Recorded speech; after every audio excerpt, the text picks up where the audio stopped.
నమస్తే, this is Shaurya. Peddi movie collections ఎలా ఉన్నాయి అసలు? అంటే పెట్టిన బడ్జెట్ ఏదైతే ఉందో ఈ బడ్జెట్ వచ్చేస్తుందా? ఎక్స్‌పెక్టేషన్స్ కి మించిన బడ్జెట్ వస్తుందా? Because pan India level movie కాబట్టి దీనికి కొన్ని ఎక్స్‌పెక్టేషన్స్ ఉంటాయి. సో అసలు కలెక్షన్స్ ఎలా ఉన్నాయి ఫస్ట్ డే అనేది ఒకసారి చూసేద్దాం. మనతో పాటు సీనియర్ జర్నలిస్ట్ దాము బాలాజీ గారు ఉన్నారు. సార్ నమస్తే సార్. నమస్తే. కలెక్షన్స్ ఎలా ఉన్నాయి సార్ పెద్దివి? సో అంటే యాక్చువల్‌గా మనం చాలా ఎక్స్‌పెక్ట్ చేస్తాం ఫస్ట్ డే అనంగానే. మామూలుగా పెద్దికి బడ్జెట్ అయితే పాన్ ఇండియా సినిమాల బడ్జెట్ అంత లేదు. మామూలుగా అయితే పాన్ ఇండియా సినిమాలకి ఈ మధ్య కాలంలో 500 కోట్లు 600 కోట్ల బడ్జెట్ ఉంది. పెద్దికి 300 కోట్లు 50 కోట్లు బడ్జెట్ మాక్సిమం ఉంటాయి. కాబట్టి ఆ బడ్జెట్ అనేది రిస్కీ బడ్జెట్ కాదు. సో అది plus point first of all. Second ఏంటంటే దీనికి ఆల్రెడీ బజ్ క్రియేట్ అయింది. ముఖ్యంగా ట్రేడ్ ఎగ్జైట్ అయింది, ట్రేడ్ మార్కెట్ ఎగ్జైట్ అయింది కాబట్టి ఆల్రెడీ ఇది ప్రీ రిలీజ్ బిజినెస్ మంచిగా అయింది. 220 కోట్లు థియేట్రికల్ బిజినెస్ అయింది. అది కాకుండా నెట్ఫ్లిక్స్ ఇంకా మనకి అదేంటి శాటిలైట్ ఇంకా రకరకాల రైట్స్ ఉన్నాయి కాబట్టి ప్రొడ్యూసర్ ఆల్రెడీ సేఫ్. రెండవది ఏంటంటే కొన్న వాళ్ళు కూడా సేఫ్, ఎందుకంటే ఓపెనింగ్స్ బాగున్నాయి. 2 స్టేట్ల వాళ్ళు కూడా టికెట్ రేట్లు పెంచుకోవడానికి ఇక్కడ ఇచ్చారు, ఆంధ్రప్రదేశ్లో అంతకుముందే ఇచ్చారు. సో 10 రోజుల పాటు 10వ తారీఖు వరకు అంటే దాదాపు 7 రోజుల పాటు 5 షోలు ఉంటాయి. టికెట్ రేట్లు సింగిల్ స్క్రీన్కి 100 రూపాయలు పెంచారు, మల్టీప్లెక్స్కి 125 పెంచారు. కాబట్టి అట్లాగే ప్రీమియర్ షోలకు కూడా 600 టికెట్ ఉంది. రెండోది దీంట్లో ఈ మధ్యకాలంలో ఓవర్సీస్కి ప్రభాస్ రికార్డుని ఇది సమం చేసింది. ఇప్పటి వరకు 42 కోట్లు సాహో మీద ఓవర్సీస్ రైట్స్ అమ్మిన చరిత్ర ఉంది. దాన్ని ఇప్పుడు ఇది బ్రేక్ చేసింది. బొంబలే పిక్చర్స్ వాళ్ళు ఓవర్సీస్ తీసుకున్నారు, వాళ్ళు 42 కోట్ల వరకు దీనికి పే చేస్తారని చెప్తున్నారు. ఆ రకంగా కూడా పెద్దికి రిలీజ్కి ముందే అందరూ సేఫ్ అని చెప్పచ్చు. ఆ రకమైన సేఫ్ ప్రాజెక్ట్గా ఇది నిలిచింది. అయితే ఈరోజు టార్గెట్ ఏంటంటే ఇది ఇప్పుడు 350 అంటే 220 నుంచి 230 కోట్ల వరకు ప్రీ రిలీజ్ చేసింది కదా. 500 కోట్ల గ్రాస్ టార్గెట్గా రిలీజ్ అయింది. 500 కోట్లు రావాలి ఈ సినిమాకి గ్రాస్. సో 500 కోట్లు వస్తాయా రాదనేది ఈరోజు కలెక్షన్లు బట్టి డిసైడ్ అవుతుంది. ఇప్పటి వరకు మనకు అందుతున్న సమాచారం ఏంటంటే ఇది 3444 షోలు వరల్డ్ వైడ్గా రిలీజ్ అయింది. అన్ని షోలు పడ్డాయి. సో ఇప్పటి వరకు అందుతున్న అంటే ఇది ఇంకా డైనమిక్ గా ఉంది, ఇంకా రిపోర్ట్లు రావాలి. ఇప్పటి వరకు అందుతున్నది ఏంటంటే మనకి ఈస్ట్ గోదావరిలో 12.5 కోట్లు వచ్చిందని, నెల్లూరులో 6.2 కోట్లు వచ్చిందని, ఓవరాల్ గా ప్రీమియర్ షోలకి మాత్రమే 13 కోట్ల చిల్లర వచ్చింది. ఇది మంచి రికార్డే, ఎందుకంటే పుష్ప లాంటి సినిమాలకు కూడా 8 to 9 కోట్స్ కంటే ఎక్కువ రాలేదు, దీనికి 13 కోట్లు దాటింది. కాబట్టి ప్రీమియర్ షోలకు మంచి రికార్డు వచ్చిందని చెప్తున్నారు. కాకపోతే ఒక డౌట్ ఏంటంటే నిజంగా ఇది కలెక్షన్లు కరెక్టేనా, థియేటర్లో నిండాయా అన్నప్పుడు నేను రాత్రి ఫ్రెండ్స్తో కూడా ఒక సింగిల్ స్క్రీన్కి థియేటర్కి వెళ్ళాను. థియేటర్ ఇలా చూస్తే మేము అంటే టాప్లో కూర్చోన్నాం, మేము పైన బాల్కనీలో మొత్తం ఖాళీ ఉన్నాయి, కింద అంతా ఖాళీ ఉంది. ఫ్యాన్స్ కూడా ఎక్కువ రాలేదు, అరుపులు కేకలు. మా వెనక ఒక రో ఉంది, చివరి 2వ రో, మేము వెనక రో వాళ్ళు అరుస్తున్నారు గట్టి గట్టిగా, అక్కడెక్కడ అరుస్తున్నారు తప్ప మామూలుగా ఫ్యాన్స్ వాతావరణం ఉంటుంది కదా అది లేదు. మేబీ వేరే కొన్ని ఫ్యాన్స్ కోసం కూడా సపరేట్ థియేటర్లు వేశారు కాబట్టి అక్కడికి వెళ్ళుండే అవకాశం కూడా ఉంది.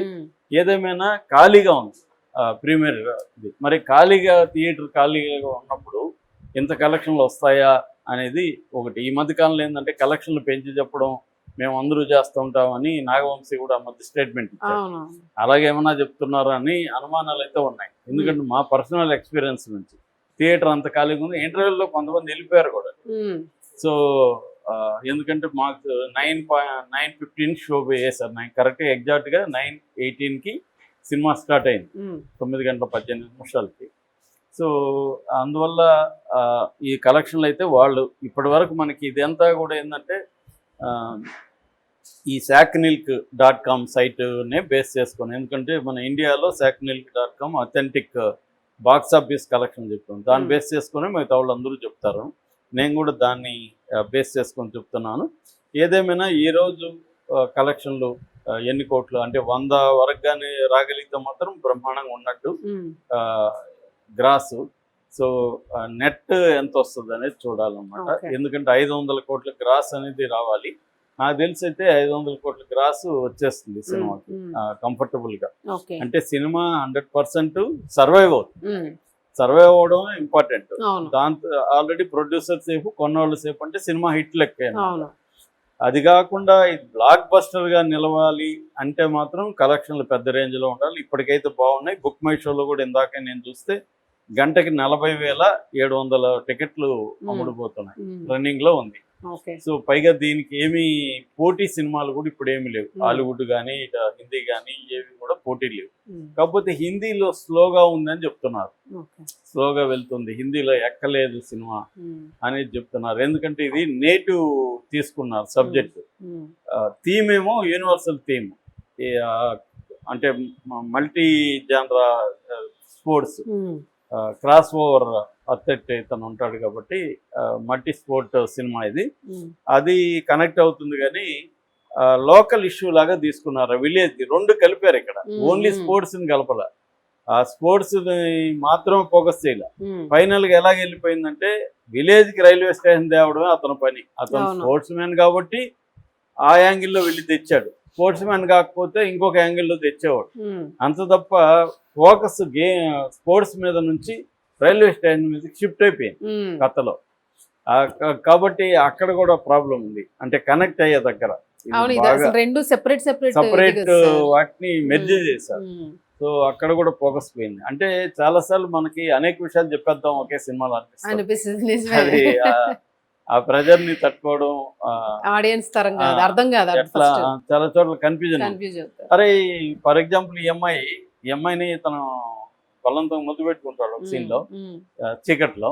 తర్వాత తెలియదు, తర్వాత విలన్తో గొడవ అవుతుంది. అవన్నీ నాకు సడన్ గా వచ్చి పెద్ద నువ్వు రా ఇక్కడికి అని లాగు. ఇది ఇప్పుడు పెద్ద అసలు పెద్ద ఈ అమ్మాయికి తెలియదు కదా, సడన్ గా వచ్చి పెద్ద అంటుంది. మేమందరూ షాక్ అయినా, మొఖాలు చూసుకున్నాం. మేమన్నా మిస్ అయినామా, మిస్ అయినావా ఏంటది, ఏం మిస్ కాలేదు అని చెప్తున్నారు. సో అలాగా ఉన్నాయన్నమాట, జంప్స్ ఉన్నాయి. సో అందువల్ల ఇది కనెక్ట్ అందరికి మన ఇండియా పాన్ ఇండియా కనెక్ట్ అవుతుందా అన్న అనుమానాలు అయితే ఉన్నాయి. అది కనెక్ట్ అయితే మాత్రం, ఎందుకంటే హిందీలో ఇంతకంటే బెస్ట్ అమెరికాను, సల్మాన్ ఖాన్, షారుఖ్ ఖాన్ వీళ్ళ స్పోర్ట్స్ డ్రామాలు ఇంతకంటే బెస్ట్ ఉన్నాయి అక్కడ. మనకి అట్లాంటి ఒక వాతావరణంలో ఇది వీళ్ళు చెప్పారు కూడా, మేము అమెరికాను సల్మాన్ ఖాన్ ఇన్స్పిరేషన్ తో ఇది చేసామని కూడా ముంబైలో రామ్ చరణ్ చెప్పాడు. కానీ వాడితో కంపేర్ చేసుకుంటారు, వాడితో కంపేర్ చేసుకునేంత మెటీరియల్ లేదండి. వీళ్ళు ఢిల్లీ ఎపిసోడ్లు చాలా ఇది ఉంటుంది అన్నారు, కానీ దాంట్లో అంత పెప్పు రావట్లేదు. అంటే మనం స్పోర్ట్స్ సినిమాలు ఎలా ఉండాలంటే రోమాలు ఎక్కిపడుచుకోవాలి, టెన్షన్ రావాలి, ఎమోషనల్ ఉండాలి. అటువంటిది ఏమీ లేదు ఇక్కడ. మధ్యలో చేస్తూ కింద పడినాక మళ్ళీ అక్కడ కూడా లాజిక్ కొడుతుంది. ఇతను లేసే సోపులో వాళ్ళు ఒక రౌండ్ కొట్టేసి ఉంటారు కదా అనిపిస్తుంది. మిగతా వాళ్ళు రన్నింగ్ లో అది పెట్టకూడదు. రన్నింగ్ లో నువ్వు పడిపోయినాకే వీళ్ళు గ్యాప్ ఇస్తారు కదా ఎమోషనల్. అవి ఈ లోపల వాళ్ళు ఒక రౌండ్ వేసేస్తారేమో అనిపిస్తుంది. అంత గ్యాప్ దొరికింది అనమాట. సో అందువల్ల అక్కడ ఎమోషన్, మనకి లాజిక్ రాకుండా ఎమోషన్ ని డీల్ చేయాలి, అది మిస్ అయింది. కొన్ని సీన్లు ఎడిటింగ్ లో కొన్ని మెరుపులు ఖచ్చితంగా ఉన్నాయి. ఇప్పుడు పరిగెత్తేటప్పుడు కూడా రైలు పరిగెత్తడం, అప్పలస్వామి విజువల్స్, అప్పలస్వామి రైలు ముందు నిలబడడం, అవి అతన్ని డ్రైవ్ చేస్తాయన్న ఇది, అట్లాంటివి ఎడిట్ చేసిన వ్యవహారం అది, అట్లాంటివి బాగున్నాయి. కానీ